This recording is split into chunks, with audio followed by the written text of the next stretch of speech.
Quero convidar você para abrir a sua Bíblia. O Senhor tem uma mensagem especial para nós nessa manhã. O título do nosso estudo é Amor Sem Medida. Essa semana você acompanhou pelas redes sociais o programa da Igreja Adventista para a Semana Santa, com o título Restaurados em Cristo. Nós vamos nessa manhã estudar sobre mais um personagem, mais alguém especial que Deus restaurou, e vamos estudar o que isso tem a ver comigo, com você e com o ato da cruz do Calvário. Sabe, no Antigo Testamento, há muitas formas em que Deus revelou a história do seu amor, manifesto por meio do sacrifício de Cristo. Uma delas aparece no livro de Oséias. O livro de Oséias é o livro que está depois do livro de Daniel. Eu quero convidar você para abrir a sua Bíblia no livro de Oséias, capítulo 1. Nesse livro, escrito cerca de 8 a 7 séculos antes da vinda de Jesus, da encarnação de Cristo, nós temos um relato vívido, uma predição vívida da encarnação, da morte e da restauração que o Senhor Jesus Cristo traria a seus filhos por meio do seu grande ato de amor. O contexto do livro, antes de nós lermos, era o Reino do Norte. Para você entender, 200 anos antes, o Reino de Israel havia sido dividido. E Oséias agora escreve para o Reino do Norte. O Reino do Norte passava por um período de grande crise econômica, grande crise moral e grande crise espiritual. O principal problema, irmãos e amigos, é que eles não compreendiam quem era Deus e o seu grande amor. Portanto, o tema do livro é o amor de Deus para com seu povo extraviado. Esse livro fala da encarnação, fala da vida e da morte de Cristo, 8 a 7 séculos antes disso acontecer. E o trecho que nós vamos ler nessa manhã fala de 3 grandes lições que eu gostaria de deixar com você nessa manhã. Primeira lição, a lição do verdadeiro amor. Segunda lição, a lição do perdão. E terceira lição, a lição do resgate e da restauração. Portanto, acompanhe por bondade a leitura do capítulo 1, dos versos 1 ao verso 9. Palavra do Senhor, que foi dirigida a Oséias, filho de Beeri, nos dias de Uzias, Jotão, Acás e Ezequias, reis de Judá, e nos dias de Jeroboão, filho de Joás, rei de Israel. Quando pela primeira vez falou o Senhor por intermédio de Oséias, então o Senhor lhe disse: vai, toma uma mulher de prostituições e terás filhos de prostituição, porque a terra se prostituiu, desviando-se do Senhor. Foi-se, pois, e tomou a Gomer, filha de Diblaim, e ela concebeu e lhe deu um filho. Disse-lhe o Senhor: põe-lhe o nome de Jezreel, porque daqui a pouco castigarei pelo sangue de Jezreel a casa de Jeú, e farei cessar o reino da casa de Israel. Naquele dia, quebrarei o arco de Israel no vale de Jezreel. Tornou ela a conceber e deu à luz uma filha. Disse o Senhor a Oséias: põe-lhe o nome de desfavorecida, porque eu não mais tornarei a favorecer a casa de Israel para lhe perdoar. Porém, a casa de Judá me compadecerei e o salvarei pelo Senhor seu Deus. Pois não salvarei pelo arco, nem pela espada, nem pela guerra, nem pelos cavalos e nem pelos cavaleiros. Verso 8. Depois de haver desmamado a desfavorecida, concebeu e deu à luz um filho. E disse o Senhor a Oséias: põe-lhe o nome de não meu povo. Ou em algumas versões, aí, Lohami, porque vós não sois meu povo, nem eu serei o vosso Deus. Até aqui a palavra do Senhor, Deus seja louvado pela sua palavra. Talvez você lendo aí, e pensando no que eu falei início, talvez você tenha pensado aí lendo a sua Bíblia, o que o pastor quis dizer, lendo esse texto, e dizendo que esse texto tem a ver com o sacrifício da cruz do Calvário. O que o pastor quis dizer quando relacionou esse texto com o amor sublime, incomensurável, indescritível e incomparável do Senhor Jesus Cristo? O que esse texto teria a ver comigo e com você? O que esse texto tem a ver com a Páscoa celebrada em memorial ao sacrifício de Cristo e à sua ressurreição? Bem, amigos, você precisa entender. Vamos entender aqui alguns detalhes desse texto. E você vai ver como nessa história, 8 séculos antes da cruz, Deus quis encenar, Deus quis mostrar a profundidade e a largueza do seu amor. E quem sabe ao entender isso, você que tem se sentido triste, abatido, desanimado, tem se sentido, quem sabe, desamparado e só, saia daqui nessa manhã sentindo o calor do amor de Cristo, amor esse revelado muitos séculos antes do sacrifício da cruz do Calvário, em muitos episódios, e um deles, esse episódio entre Oséias e Gomer. Leamos então a primeira grande lição aqui, a lição do amor. O verso 1 diz que o nome dele era Roché. Roché é uma forma abreviada do nome Roshea, ou Roshea, mais tarde traduzido para o grego como Jesus. Uma forma de Josué no Antigo Testamento e de Jesus no Novo Testamento. Oséias aqui é uma prefiguração tipológica de Cristo. Muito embora a história que estamos lendo aconteceu na realidade, tenha sido uma história real, literal, e que nos ensina muito. O verso 2 diz que Deus deu uma ordem de permissão. Uma ordem de permissão. Vai, toma uma mulher, leia comigo o verso 2. Vai, toma uma mulher de prostituições e terás filhos de prostituições. Como entender isso, pastor? Como entender isso? Os estudiosos dizem que há aqui uma ordem de permissão. Deus aqui está permitindo, Deus ordena que Oséias se case com alguém que ele mesmo havia escolhido amar e que até então era uma pessoa honesta. Entretanto, em sua presciência, Deus revela que no futuro ela o trairia e ela traria sobre o casamento e sobre a família uma grande desonra.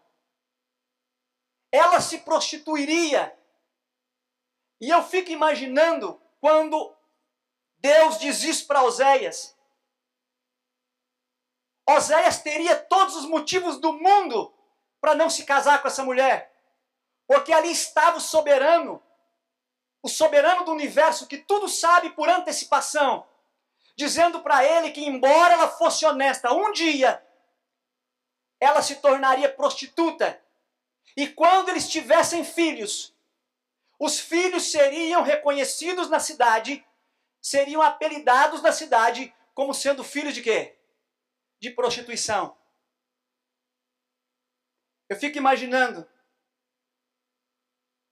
que decisão difícil para um jovem fiel a Deus, Um jovem cujos maiores sonhos era se casar com uma moça de bem e ter filhos honrados e educados no caminho do Senhor. E agora esse jovem começa a pensar que em determinado momento ele poderia andar pelas ruas e as pessoas apontarem o dedo e dizer: lá vai o marido da prostituta. Lá vai o pai dos filhos da prostituta. Desonra, vergonha. Oséias tinha todos os motivos do mundo para não se casar com aquela mulher. Mas sabem, a Bíblia diz que ele decide amá-la e se comprometer com ela, mesmo sabendo que em algum momento ela iria desonrá-lo. Aqui agora, irmãos queridos e alunos, mais do que uma mera coincidência entre o nome Roché e o nome Yeshua, nós temos aqui agora coincidências fáticas que tornam Oséias, Roché, um tipo profético do grande Oséias que viria no futuro. Aquele que amaria o seu povo, mesmo sabendo, amava o seu povo, decidiu amar e se comprometer com o seu povo, mesmo sabendo que seria traído. Mesmo sabendo que seria desonrado e envergonhado. Mas sabe, o verso 2 diz que ele foi, pois... Verso 3 diz, ele foi, pois... Tomou a Gomer, filha de Dibraim, e ela concebeu e lhe deu um filho. Observe aí na sua Bíblia, se você gosta de marcar, há um detalhe no verso 3 que não aparece mais na história. Talvez você não observou isso ainda. É o pronome lhe. Na língua em que a Bíblia foi escrita, essa parte da Bíblia, no hebraico, essa palavrinha, essa partícula traduz um sufixo pronominal. Funciona como um pronome demonstrativo, que funciona também como um possessivo. Aqui está dizendo que ela teve um filho. E você sabe que uma mulher, a gravidez normal é 9 meses.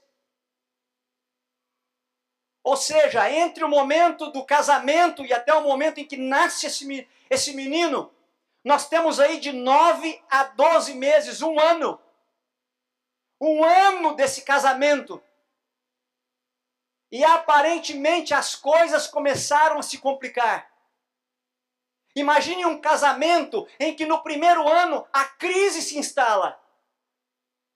Você se casa com o maior amor. O texto, a narrativa indica que Oséias, Roché, amava essa mulher. Mas no final do primeiro ano de casamento, juntamente com a primeira concepção, juntamente com a primeira gravidez, com o primeiro nascimento, o primeiro filho, começa a vir o primeiro sinal de problema. E se você olhar para o texto, diz assim, que ela concebeu e lhe deu. O pronome, o sufixo pronominal ro, indica que esse menino era dele. Ela não apenas deu à luz, mas ela deu à luz a um filho que era filho de quem? Era filho dele com ela. Mas aonde está o problema aqui, pastor? Como foi dito aqui agora há pouco pelo pastor Everton, na Bíblia, os nomes têm significados. Na Bíblia, o significado de um nome expressava o que o pai queria para o futuro do filho. Ou às vezes aquilo que o pai estava sentindo quando o filho nasceu, para que aquele sentimento se perpetuasse, fosse lembrado ao longo da existência do filho. E nasce o primeiro menino do casal. E eles então vão colocar o nome. E se você ler na sua Bíblia, no verso 3 diz que, verso 4 diz, disse-lhe o Senhor, põe-lhe o nome de Jezreel. Se você estudar a sua Bíblia com calma, você vai ver que o nome indica que o problema se instalou no casamento. O nome Jezreel é um nome ambíguo. É um nome que pode ter dois significados diferentes, um significado positivo e um significado negativo. Se você ver no capítulo 1, no verso 4, Jezreel tem um sentido negativo, mas no verso 11 tem um sentido positivo. Mas o que está acontecendo? Quer dizer que Oséias, Roché, estava com o coração doído quando o menino nasce. Por quê, irmãos e amigos? Por quê? Porque aqui ele começava a enfrentar a primeira dor de alguém que ama de verdade. E sabe qual é a primeira dor de alguém que ama de verdade? É às vezes ter que lidar com o fato do amor não ser aceito e não ser correspondido. Ele se casa por amor. Ele fica cerca de 1 ano com ela. Mas ao final do primeiro ano, nasce esse menino. Embora fosse filho dele, alguma coisa não estava bem. E se você for lá na Palestina hoje, procurar pelo vale de Jezreel, você vai ver um grande vale que percorre ali, que abrange ali uma grande região do norte ali da Galileia. Muitas guerras aconteceram, muitas vitórias aconteceram ali. Mas tem um fato especial que aconteceu ali. Ali o rei Jeú, amando de Deus, derrotou os poderes de Acabe, Jezabel e a sua descendência. Eliminou. Mas se você ler aqui agora, você vê o verso 4 dizendo assim: daqui a pouco castigarei pelo sangue de Jezreel a casa de Jeú e farei cessar o reino da casa de Israel. Deus está chateado com o que Jeú fez. Mas por quê? Porque Jeú agiu com 2 pecados ali. Embora fazendo o que Deus mandou, Jeú cometeu 2 erros. Abra o teu coração e entenda isso. Primeiro erro de Jeú ali, a motivação dele. Jeú matou a descendência de Acabe. Mas ele não fez isso para acabar com a idolatria. Ele fez isso porque ele queria dominar o reino. Ele queria o reino para ele. Sabe o que significa isso? Motivação enganosa. Segundo erro de Jeú. Jeú derrotou a adoração a Baal, mas permitiu a adoração ao bezerro de ouro. Sabe o que é isso? Coração dividido. Quando o nome do filho de Roché é colocado como Jezreel, Roché está desabafando o seu primeiro desabafo e dizendo o quê? Dizendo que a sua esposa tem 2 problemas que precisam ser vencidos. Qual é o primeiro problema? Qual é o primeiro problema? Motivação enganosa. Segundo problema, coração dividido. Mas quem ama não desiste. E ele decide ficar com ela. E o texto continua, e leia agora comigo o verso 6. Verso 6 diz: tornou ela a conceber e deu à luz o quê? Uma filha.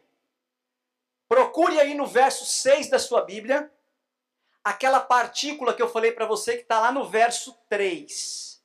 A partícula lhe. Você não vai encontrá-la aí. Sabe por quê? Porque essa menina não era filha dele. Aquilo que era um indício de crise se tornou agora numa crise real. Passou mais cerca de 1 ano. Nasce a segunda filha do casal. E a menina é batizada, é colocado o nome dela de Lohuama, que no idioma original significa desfavorecida. Desfavorecida. Você já pensou? Alguém que recebe esse nome, você precisa chamar para vir para o almoço e dizer: ô, você que não é favorecida, venha comer. Você que não é favorecida, venha se banhar. Você já pensou? Desabafo. 2 anos amando, confiando, dedicando-se, esperando ser correspondido e não é correspondido. Eu deixo essa mulher ou eu não deixo essa mulher? Meus amigos, a Bíblia diz que quem ama de verdade não desiste. Talvez eu esteja falando nessa manhã para alguém que tem dito, para muitas pessoas que ama, mas diante das primeiras dificuldades, o amor se contorce. E o amor se mostra frágil, se dilui, e na semana seguinte já não ama mais. Eu vim aqui para dizer para você, pela palavra de Deus, que o verdadeiro amor não desiste. Embora não se conforma também em ver o ser amado no pecado. E o texto diz que Lohuama, desfavorecida. Se você olhar na sua Bíblia depois, se você for estudar Romanos 9, 25, ou 1 de Pedro 2, verso 10, tanto Paulo quanto Pedro depois fizeram uma aplicação desse texto. E disseram e traduziram isso aqui como aquela que não é amada. Você conviver com uma pessoa dentro de casa, uma criança, e quando vai chamar a criança, dizer para ela, Senhor, você que não é amada, está na hora de fazer as tarefas. Sabe o que é isso? É o clamor desesperado de alguém que ama, mas não é correspondido. Eu vim aqui para dizer para você nessa manhã, Deus tem dado gritos para nós, de um amor que tem sido dedicado ao longo da história e que muitas vezes não tem sido correspondido. Que altura mais Deus precisará gritar sobre o seu amor para que eu e você tomemos a decisão de aceitá-lo? Para que eu e você nos permitamos ser amados, agraciados pelo Espírito Santo a fim de corresponder a esse imenso amor? E eu perguntaria para você, se fosse você, você abandonaria essa mulher? Você a deixaria? Quem ama de verdade não desiste, e Roché não desistiu. Ele continua com ela. E aqui diz no verso 8, depois de haver desmamado a desfavorecida, concebeu e deu à luz um filho. Por bondade, procura de novo aí na tua Bíblia a partícula lhe. Você não vai encontrar. Sabe por quê? Porque esse menino também não era filho dele. Não era filho dele. E aqui tem um detalhe, diz que esse menino nasceu depois que a menina foi desmamada. Se você na sua casa estudar o capítulo 1 de 1 Samuel, você vai ver que naquela época uma criança normalmente era desmamada com 3 anos, aos 3 anos de idade. Então, se você considerar 1 ano do primeiro filho, 3 anos para desmamar a segunda filha, e mais 9 meses para nascer ali o terceiro filho, nós estamos aí com cerca de 5 anos de relacionamento. 5 anos à espera de ser correspondido e nada. E o coração de Roché começa a sangrar. E num gesto, mais um gesto de desabafo, ele coloca o nome do menino de Lohami, que na língua original expressa o sentimento, você não é do meu povo. E agora na hora do almoço você tem que chamar aquele que é juízo e esperança, ou juízo e esperança, sente-se à mesa. Ou você que não é amada, está na sua vez, sente-se aqui. E agora você que não é do meu povo, não é do meu sangue, não é minha gente. Sabe o que é isso? O grito desesperado de alguém que ama e que não é amado, não é correspondido. Você já parou para se perguntar o que mais Deus precisa fazer para você entender o amor dele por você? Para você entender o ato da cruz do Calvário? Sabe, se você continuar lendo a sua Bíblia, você vai ver que a partir do capítulo 2, verso 2, ele está tão angustiado, mas tão angustiado, que ele chama os 3 filhos. Leia comigo aí no capítulo 2, verso 2. Ele chama os 3 filhos e conversa com os 3 filhos. Ele chama Jezreel, ele chama Lohami, chama Lohuama e conversa com os 3 e desabafa. E ele diz assim, capítulo 2, verso 2, repreendei a vossa mãe. Repreende a vossa mãe, porque ela não é minha mulher e eu não sou seu marido. Fala para ela afastar as suas prostituições da sua presença e os seus adultérios diante dos seus seios. Deixa a sua Bíblia agora e preste atenção no que eu vou lhe dizer. No capítulo 2, verso 2, aparece aqui a segunda grande decepção. Aquela mulher não se prostituía apenas por fraqueza. Aqui agora, além de prostituta, ela é chamada de adúltera. E sabe qual a diferença de prostituição para adultério? A prostituição, normalmente, a pessoa iria por prazer, por brincadeira, por fraqueza. Mas o adultério, ele implica na quebra do voto matrimonial. Essa mulher estava apaixonada por outro homem, que no capítulo 2 vai ser chamado de Baal, ou uma tradução ao pé da letra, na língua original, Senhor, Mestre. Aquela mulher colocou outro homem na vida dela. Ela decidiu se entregar a outro homem. Mesmo sendo amada de paixão por Roché, ela decidiu se entregar a outro homem. E agora ele aqui faz um grito desesperado, dizendo, fala com a tua mãe, fala com a mãe de vocês. E olha que ponto ele chega, verso 4 diz, os seus filhos são filhos de prostituições, pois sua mãe se prostituiu. Sua mãe se prostituiu. E sabe o que ela dizia? Quando falava com ela, quando falaram com ela, olha o que ela respondeu. Leia aí na sua Bíblia comigo. O verso 5, ela diz assim, irei atrás dos meus amantes. Por quê? Porque me dão o meu pão, a minha água, a minha lã, o meu linho, o meu óleo e as minhas bebidas. Pão e água, necessidades. Linho e lã, roupas caras. Óleo, perfume. E bebida, agrado.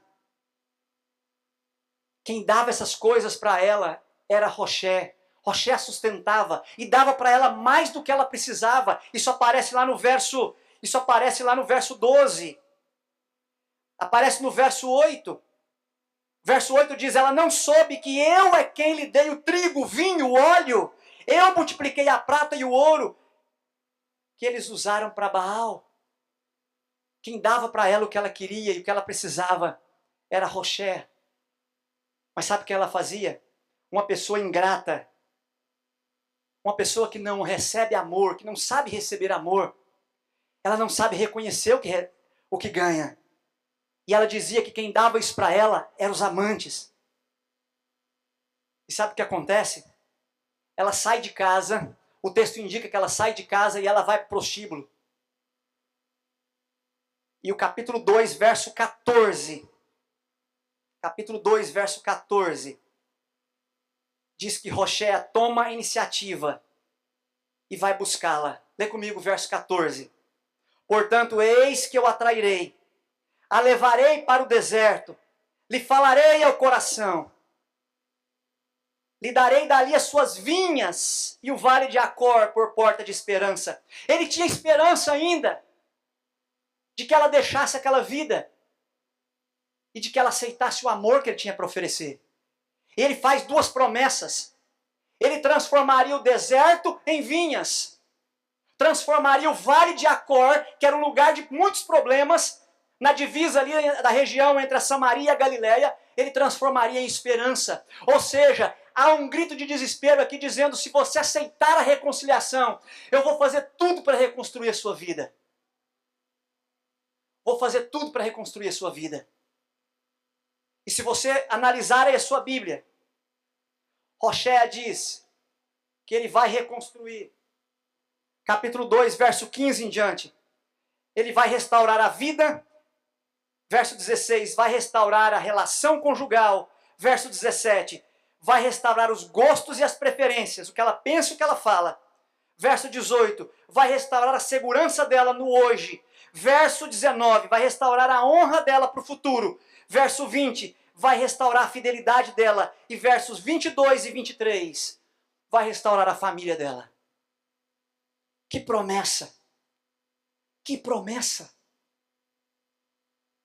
Se ela aceitasse o amor, ela teria toda a sua vida restaurada de novo.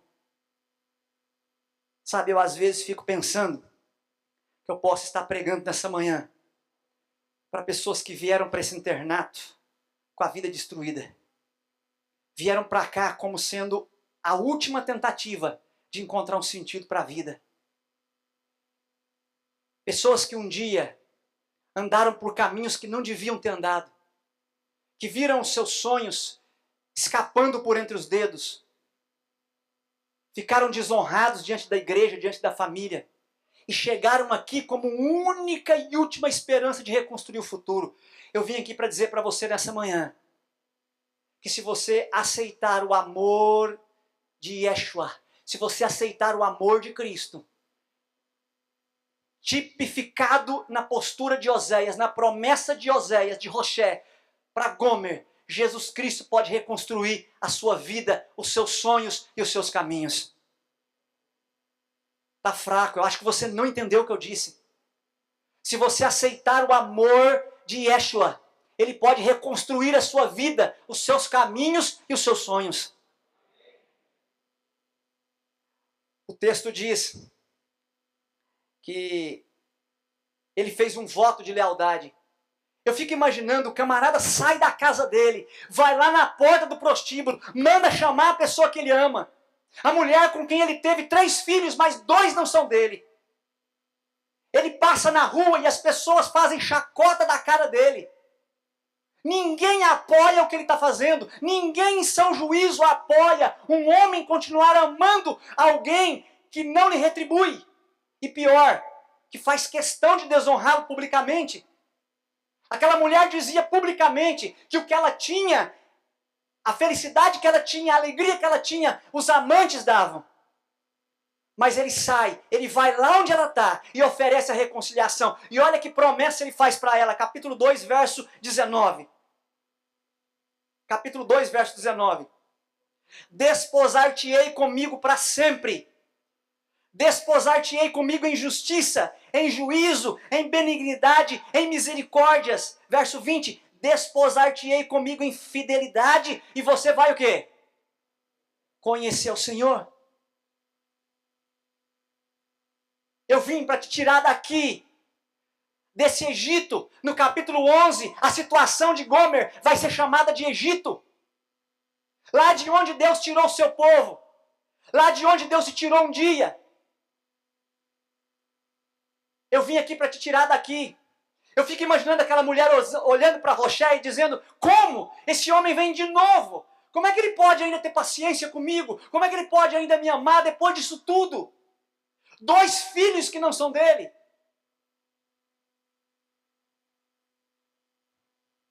Mas quem ama não desiste.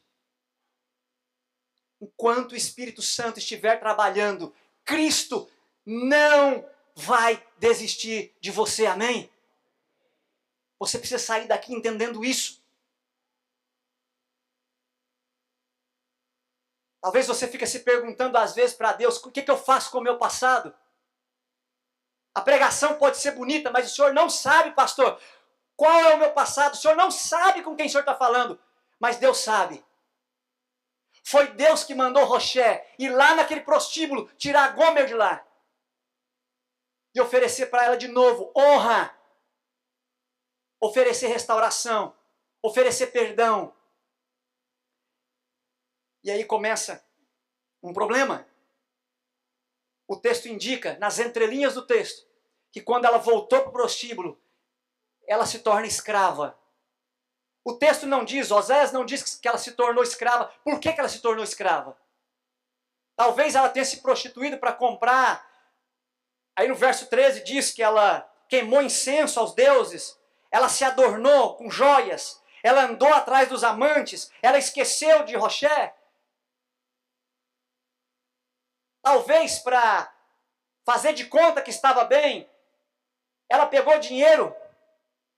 E agora um problema. Ele oferece a reconciliação, ela quer sair do prostíbulo, ela quer abandonar aquela vida, mas ela não pode. Sabe por quê? Porque o texto diz que ela se tornou escrava do próprio pecado. E quem é escravo? Um escravo não pode resolver o seu próprio problema. E aí que entra em cena de novo o pai. Lê comigo capítulo 3, o verso 1. Como resolver esse problema? De novo vem o pai. Capítulo 3, verso 1. Disse-me o Senhor, vai outra vez. Ama uma mulher amada de seu amigo e adúltera, como o Senhor ama os filhos de Israel, embora eles olhem para outros deuses e amem bolos de passas. Sabe o que o pai fala para o filho agora? Sabe o que o pai fala? Deus fala para Oséias: Roché, vai de novo e tira ela de lá. Eu sei que ela gosta do que ela faz lá. Eu sei que ela é escrava e ela não pode sair de lá por conta própria. Por isso você vai lá e vai tirá-la de lá. Eu repito, uma pessoa escrava do pecado não pode resolver o seu próprio problema. Deus manda Roché de novo. Mas agora manda para tirá-la de lá. E se você observar com cuidado aqui, você vai entender que o pai, nesse momento, comunica para ele algo que ele não sabia. No capítulo 2, verso 2 e 3, Roché sabia. Ele sabia que ela era prostituta e que ela era adúltera. Mas o que ele não sabia é que o adultério dela era com o melhor amigo dele. Está aí no capítulo 3, verso 1. Amada de seu amigo e adúltera. Sabe o que quer dizer isso? Quer dizer que nesse mundo aqui, muitas vezes, você não pode contar com aquele que você pensava que era o seu melhor amigo.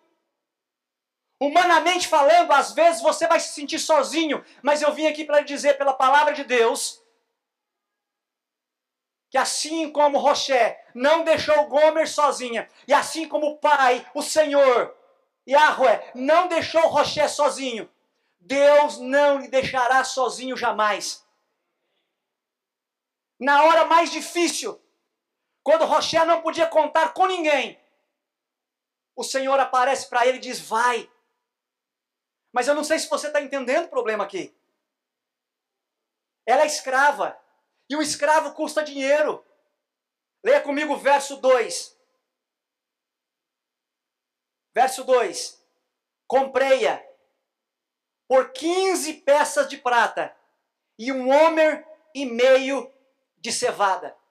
Se lá na sua casa você lê Êxodo 21, 32 e Levítico 27, verso 4, você vai ver que esse era exatamente o preço de um escravo. Aquela mulher era de fato uma escrava da prostituição. Ela não podia sair por conta própria. Alguém precisava pagar o preço e libertá-la. E Deus manda Roché para tirá-la de lá. Mas espera aí. Você tem que entender as entrelinhas do texto.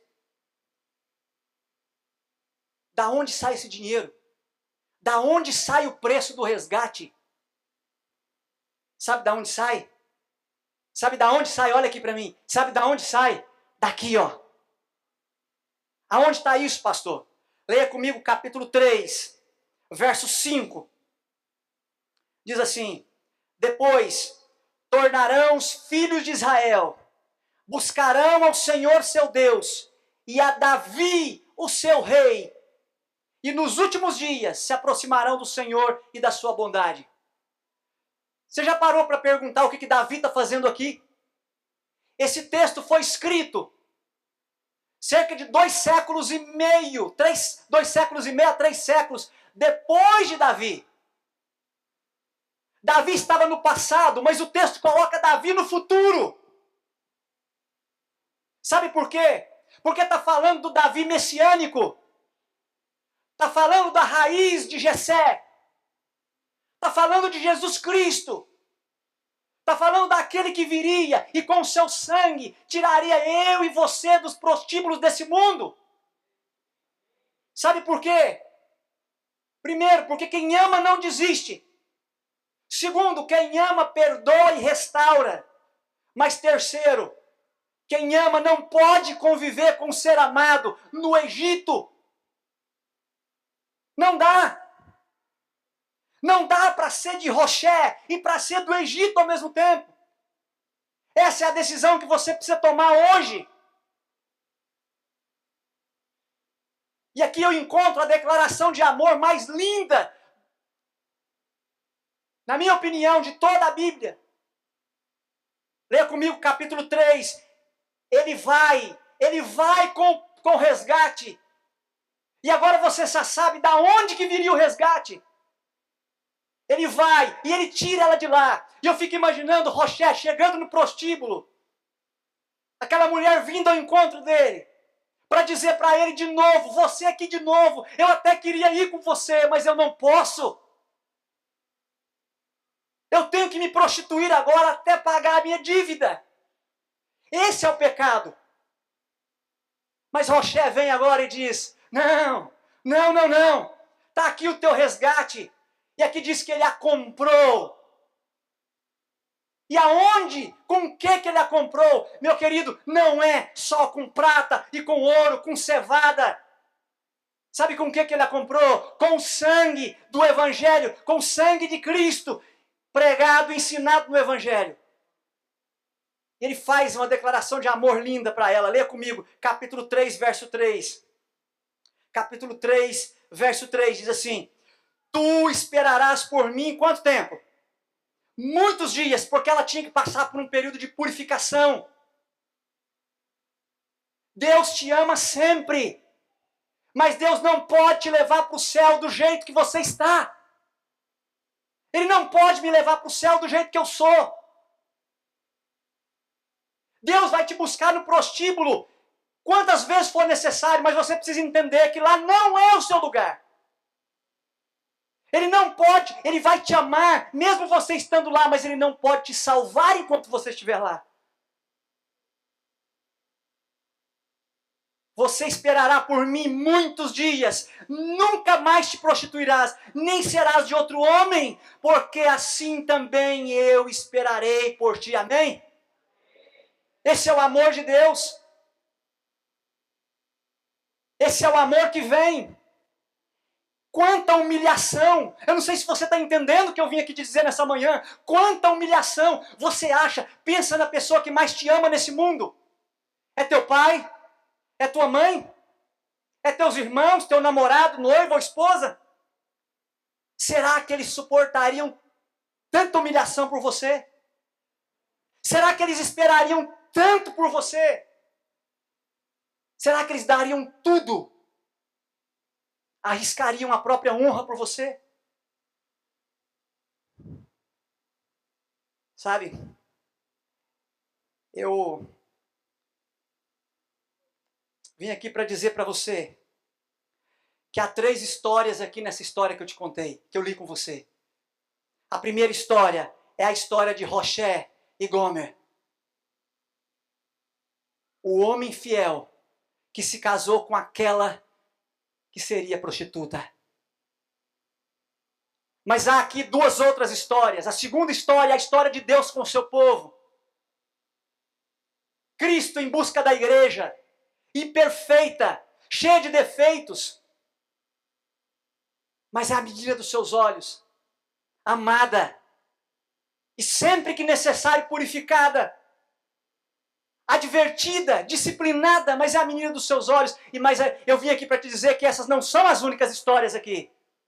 Aqui também está a história do pastor Carlos com Jesus Cristo. Aqui também está a tua história com Cristo. Quantas vezes Jesus veio em seu socorro? Quantas vezes ele veio te buscar nos prostíbulos dessa vida? Quantas vezes você deixou Jesus pelos Balaíns, pelo Baal deste mundo? Eu vim aqui dizer para você que essa é a sua história e a minha história. É a história do verdadeiro amor que lhe oferece perdão e resgate. O amor que arriscou tudo para vir a esse mundo manchado para te salvar. O amor que não desistiu de você diante das piores humilhações. O amor que ainda espera ser aceito e correspondido. E sabe, você já pensou se depois disso tudo ele chegasse lá no prostíbulo e ela dissesse para ele que ela não quer sair de lá? Você já pensou se depois disso tudo ela olhasse para ele e dissesse não quero? Eu lhe pergunto nessa manhã, qual é o teu Egito? drogas, bebidas, cigarros, outras coisas que destroem a tua saúde, imoralidade sexual, prostituição, adultério, pornografia. Talvez esteja falando para casais que sabem que precisam de alguns ajustes no casamento. Desonestidade. Seria esse o teu Egito? Desonestidade nos negócios, nos estudos, nos relacionamentos, nos dízimos. A vaidade e o consumismo. A suspeita ou a crítica maldosa. O orgulho de nunca reconhecer que erra. Ou um desentendimento não resolvido. Um amor não correspondido que você não perdoa. Alguma ferida do passado que insiste em doer. A dificuldade em perdoar alguém. Ou buscar o perdão de alguém que você magoou. Qual é o teu Egito nessa manhã? Meu apelo a você é que você não rejeite o amor de Cristo. Sabe, não faz muito. Eu li a história de vida de um jovem de 17 anos. Um menino inteligente, bonito, aparentemente saudável, mas tinha nascido com um problema de coração. E desde pequenininho, o médico tinha alertado aos pais que ele podia morrer de morte súbita a qualquer momento. E os pais estavam felizes porque ele já estava nos 17 anos. Mas por causa do seu problema, a mãe nunca deixava ele sair sozinho. Só saía com a mãe ou com o pai. Mas um dia, ele, assim como eu e você, acordou angustiado com aquela situação. Ele sabia do problema que tinha. Sabia que, pelas limitações que tinha, não ia poder se casar, não ia poder ser feliz, não ia poder fazer tudo que uma pessoa normal faz. E ele chegou para a mãe à noite e disse: mãe, eu quero lhe fazer um pedido, amanhã eu quero sair sozinho. Ele nunca tinha pedido isso para a mãe. A mãe disse: filho, você não pode sair sozinho. Não pode. Não, mãe, por favor. É a primeira vez, é a única, mas eu queria sair sozinho. No coração dele, aquilo era uma forma de se sentir gente, se sentir normal. A vida, às vezes, nos priva de algumas coisas. A gente não sabe por quê. Talvez nunca vai saber. Mas a gente precisa olhar além dos problemas. A mãe, depois de muita insistência, concordou e ela tinha um plano. Ela deixou ele sair e ela foi acompanhando de longe, vigiando. Ele saiu de casa, andou pelo quarteirão, tinha um shopping 2 quadras adiante. Ela foi escondidinha acompanhando. Ele entrou no shopping, ficou olhando as vitrines e parou em frente à vitrine de uma livraria, tinha uns livros expostos, e entre um livro e outro, o olhar dele penetrou no meio dentro da loja, e ele viu uma moça, bonita, mais ou menos da idade dele, com um sorriso lindo. Parecia que estava sorrindo para ele, ele decidiu entrar. Quando ele entrou, a moça veio sorridente ao encontro dele. Ele começou a sentir aquelas coisas que vocês aqui do internato sabem quais são, né? A mão começou a suar fria, a pupila dilatou, o joelho começou a ficar mole.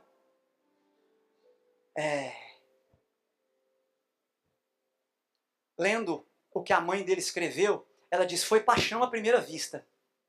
Ah, pastor, foi paixão à primeira vista. Nunca tinha acontecido com ele. Ele me falou que o coraçãozinho dele batia disparado e eu fiquei com medo porque ele tinha problema.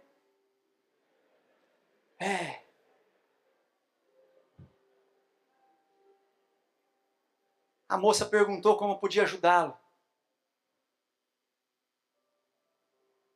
Ele falou: eu quero um livro.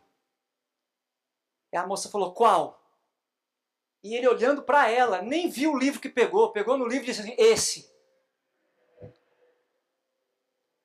E a moça perguntou educadamente: você quer que eu embrulhe para presente? E ele, sem se dar conta da gafe, falou, é para mim mesmo, mas pode embrulhar. Ela cuidadosamente saiu do balcão, foi até o fundo, demorou um tempo e veio com um livro cuidadosamente embrulhado e entregou para ele.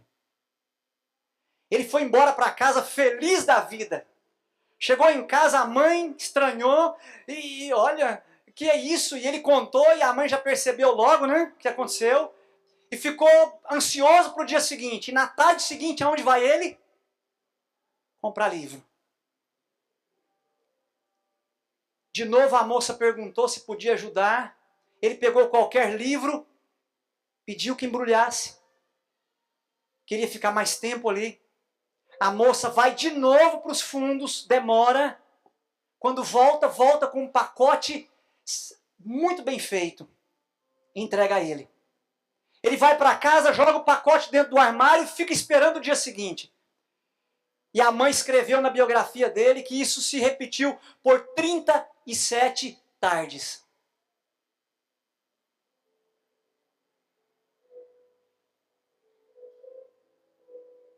Mas antes, lá pelas final do mês, ele não estava se aguentando e falou, mãe, eu gosto dela. Olha o sorriso dela. Olha o jeito que ela me atende, o jeito que ela me trata. E a mãe diz, filho, fala com ela. Eu não tenho coragem. Filho, então eu vou te dar uma ideia.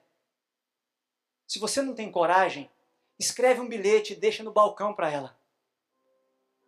E ele foi disposto a falar com ela.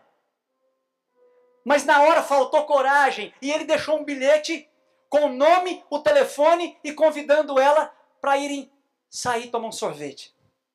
Para se conhecerem melhor. Quando ela foi embrulhar o livro, ele deixou o bilhete em cima do balcão. Ela voltou, não viu, viu o bilhete, esperou para respondê-lo pessoalmente no dia seguinte, porque afinal de contas era o melhor cliente que ela tinha. Mas sabe, no dia seguinte, na hora que ele costumava vir,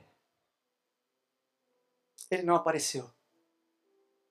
Ela esperou o dia seguinte. No segundo dia, na hora marcada, ele não apareceu. Ela pegou o telefone e ligou na casa do moço. A mãe atendeu. E ela perguntou por ele. Fulano está? Quando a mãe percebeu que era ela, sabendo que ela era a última paixão do filho, a mãe, com a voz embargada, começou a chorar e disse, então você não soube? Ele morreu na madrugada de ontem. A moça, sem saber o que dizer, desligou o telefone.